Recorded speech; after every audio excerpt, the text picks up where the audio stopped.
Richland Police Chief Chris Skinner grew up in neighboring Yakima and returned to Eastern Washington to lead the Richland Police Department beginning in 2011. He spent 10 years on the Hillsboro, Oregon Police Force, including 3 as Deputy Chief. He also spent 10 years at the Benton County, Oregon Sheriff's Office. He earned a bachelor's degree in law enforcement and psychology and a master's degree in business administration, and is a graduate of the FBI National Academy. He is a member of this area's Internet Crimes Against Children Task Force. Chief Skinner.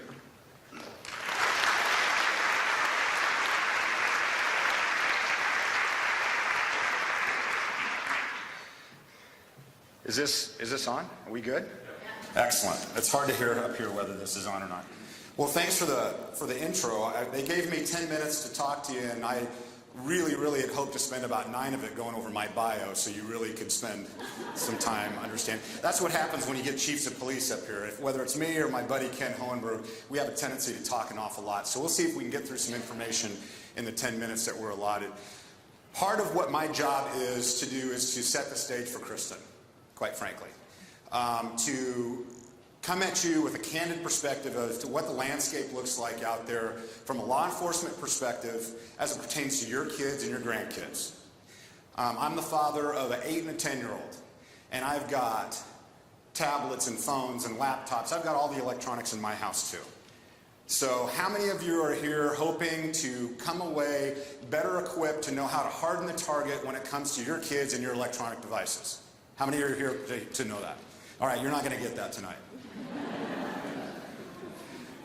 But what we did is we gave you, some of you have resources in your hands from a screenshot series that's going to happen on March 15th at the Richland Library. If you don't have that, we'll make sure that we get you that information. That is going to be one of the most important evenings of your life if you're a parent or a grandparent who has determined that your kids have forgotten more about technology in the last day than you'll ever know. It really is important that we arm you with the information to help you harden the target at home so that you can be an engaged parent.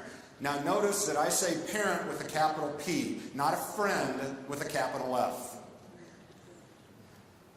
One of the greatest challenges of my career is dealing with families who are in crisis because they spent the first 5, 10, 15, 20 years of their parenting being friends to their kids instead of parents.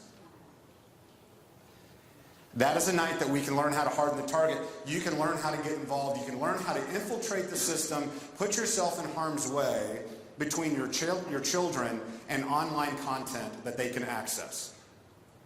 So please join us that evening at the Richland Library as the Richland Police Department, in conjunction with the Southeast Regional Internet Crimes Against Children Task Force, helps you come away with those resources. I was curious as a youngster. Grew up in rural Oklahoma, Tonkawa, Oklahoma, population 2,500. We didn't have a lot to do. We didn't have electronic devices. We were outside all the time, probably more engaged than our kids are now. Huge imagination, running wild, and having a great time. If you ever saw the movie Stand By Me with those kids walking on the tracks, that was my childhood. Access to pornography for me was me waiting for Mr. Jones down the street to get rid of his Hustler collection and for me to go dumpster diving. I can't confirm whether that did or didn't happen, but I'm going to tell you that that's how I was exposed to pornography at my earliest memory, is being curious like every single kid is, and being resourceful like every single kid is. Today, your kids are being exposed to pornography in the back of the school bus. I guarantee you every single day on the bus that your kids ride on, there is something going on that would shock you. Some of the greatest cases we've ever made with sexual exploitation and sex abuse have occurred on our public school buses. Anytime kids are able to congregate together and feel like they have a certain level of privacy, this behavior occurs. You need to get your heads wrapped around the fact that this is happening in places that you don't think it's going to happen. And most of you aren't here because you're worried about your pornography at home and your children getting exposed to it. My guess is that most of you are not here trying to figure out how you can make sure that your pornography collection is safe from your kids.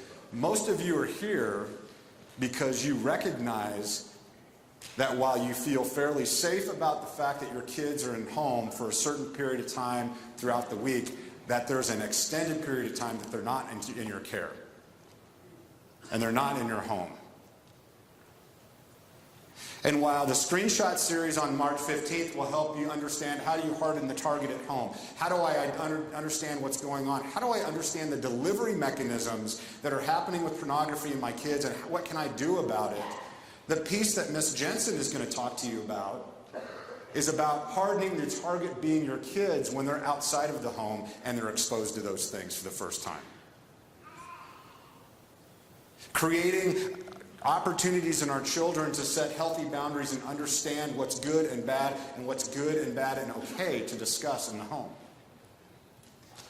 That's the real key to hardening the target. Not only understanding the technology and using technology to leverage safety, but also hardening the target of our young children's minds when it comes to their ability to deal with what they've just seen.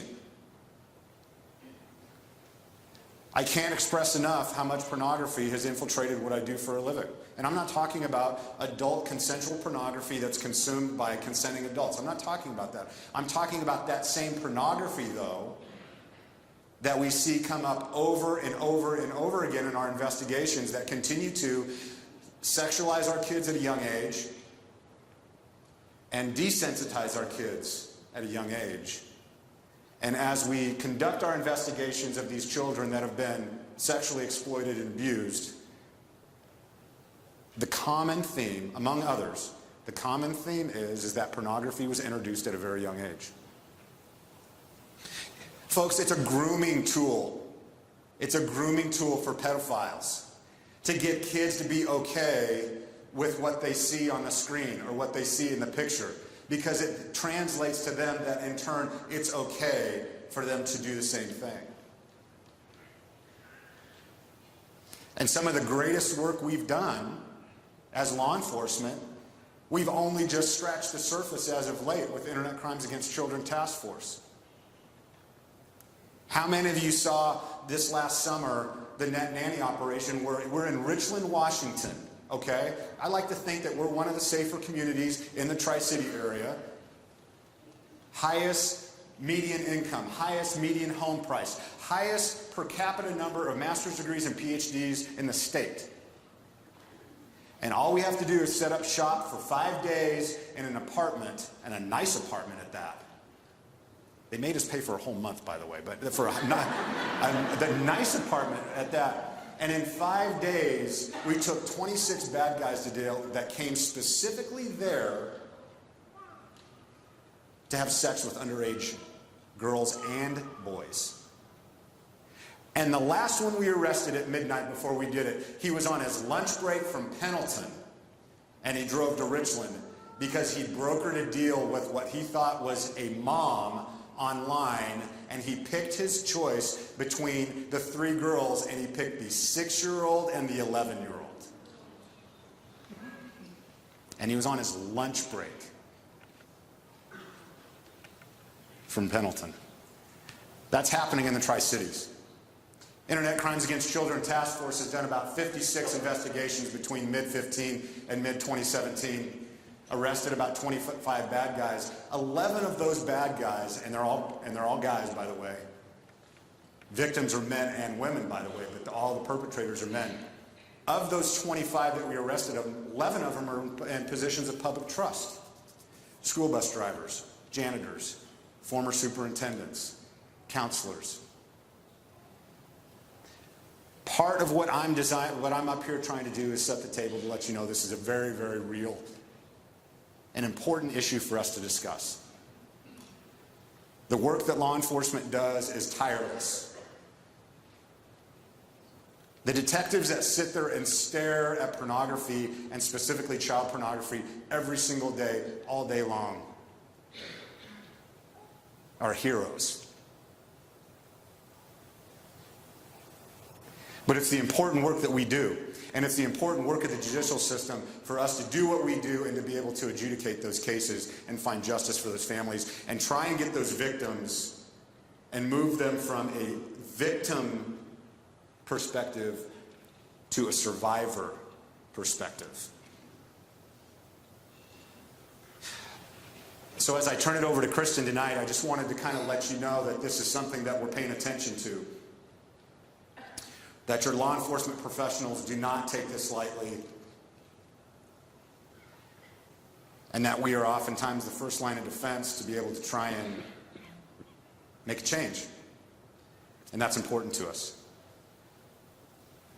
But we have to be engaged parents. We have to have the conversations with our kids. We have to understand the technology. We have to be a parent with a capital P. Every single day. Because trust me, if you don't control what's going on in your home, there's no way you're going to be able to control what's going on outside of your home, and that's where the real damage is occurring. I want to thank Lee so much for inviting me to be this. If you can't tell, I get pretty passionate, pretty worked up about this. The old football coach comes out in me. And you guys are all my players, and I want you to take the field, and I want you to do your very, very best. But as a parent, I want to let you know that I'm connected with you as a parent because I'm fighting the same battle that you're fighting with an 8 and 10-year-old at home and having those tough conversations and being engaged and walking that line between being a parent and a friend. And so I want to thank you for being here. Being here demonstrates a commitment on your behalf and on your family's behalf to want to make a difference in your kids' lives. And again, don't forget about us on March 15th because I think you'll walk away with some really good ideas and some tools and some examples of what you can be doing in your homes with some of those electronics that seem to be so scary for many of us. So thank you for your time tonight.